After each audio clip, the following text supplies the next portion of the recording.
Okay, before I talk about this particularly haunted place, I'm going to clear the air just a little bit, get my happy bell out. Got some nice cleansing, because I don't want to invite anybody in while I'm talking about a little sage going. Okay, so today I'm going to talk about the San Antonio State Hospital. It was originally built in April of 1892 as the Southwestern Insane Asylum. Okay, so we've all seen One Flew Over the Cuckoo's Nest. You may have managed to get through American Horror Story Asylum. You've heard the stories. There's even that show right now, Wretched, from One Flew Over the Cuckoo's Nest. Just bringing that favorite character to a whole new level of just ooh. So anyways, so I'm not happy about this one. So I'll make it short and sweet because I just don't want to invite anything, and my phone is telling me that I'm almost out of storage. So I think I need to delete some stuff. So anyway, so here's the story. So it's built in 1892, and it had the capacity of handling about 500 patients. Everybody had a bed. The staff was cool. It was all beautiful. It was state of the art. They had their own gardens. They had their own livestock. They had a fishing pond, whole nine yards. So over the next 100 years, it expanded and expanded and expanded and expanded to the point of having about 2,100 patients. And they always were kind of at capacity and stuff. So in 1925, asylum and lunatic were like no longer cool. So they changed the name to the San Antonio State Hospital. It's still a functioning hospital to this day. And in 1964, it got integrated, which means that they were allowing different ethnic groups to get together in the hospital as well, which caused even more drama. And people would complain and people would bitch, and there'd be healthy people, and they would go in, and a couple of days, 5 days later, they'd be dead. And there was nothing really wrong with them, and there's nothing that their mental position would cause them to die.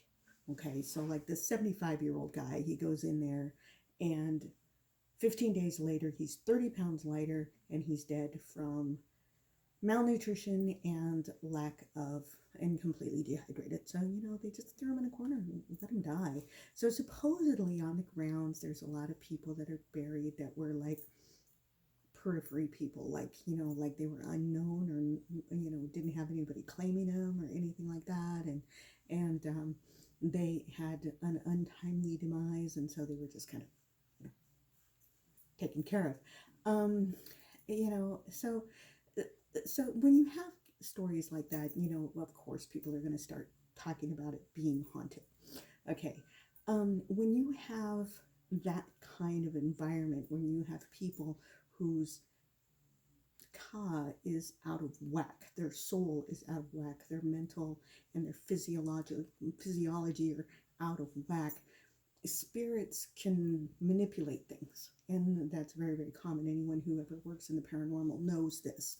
So when you go to this particular hospital, people complain that they hear footsteps, they hear screams, they hear doors opening and closing. Remember, San Antonio's ghosts like to throw stuff, and stuff like that, and they feel it feels creepy, and they feel very oppressed, and they feel death. And so the other thing too is that they feel cold spots and all the paranormal stuff. But because it's an active hospital, you can't just kind of go in there and go, I'm on a ghost tour, I'd like to check things out. No, that is not going to happen, because like I said, it's an active hospital. But it's fallen to the point where it can accommodate, I think, 2,500 patients, or a little bit more than that. And so most people who check it out from the street. It's beautiful architecture. I mean, from the 1800s, the late 1800s, the architecture is really actually very nice for, that kind. And then, the additions are kind of lame in comparison to the beautiful original building. But anyways, so if you choose to go check it out, just remember, you might be looking at it, but its little entities might be checking you out as well. So that's day 20, the San Antonio State Hospital, formerly known as the Southwestern Insane Asylum. So if you like this content, of course, give me a thumbs up, and a like or two, or maybe even share this, because, it's spooky season. And that's why I'm doing this for spooky season. So I'm going to go sage some more and ring my bell a little bit more. So there you go. Thanks for joining me. Until tomorrow, more fun stuff. All right. Bye-bye. Oh, and don't forget,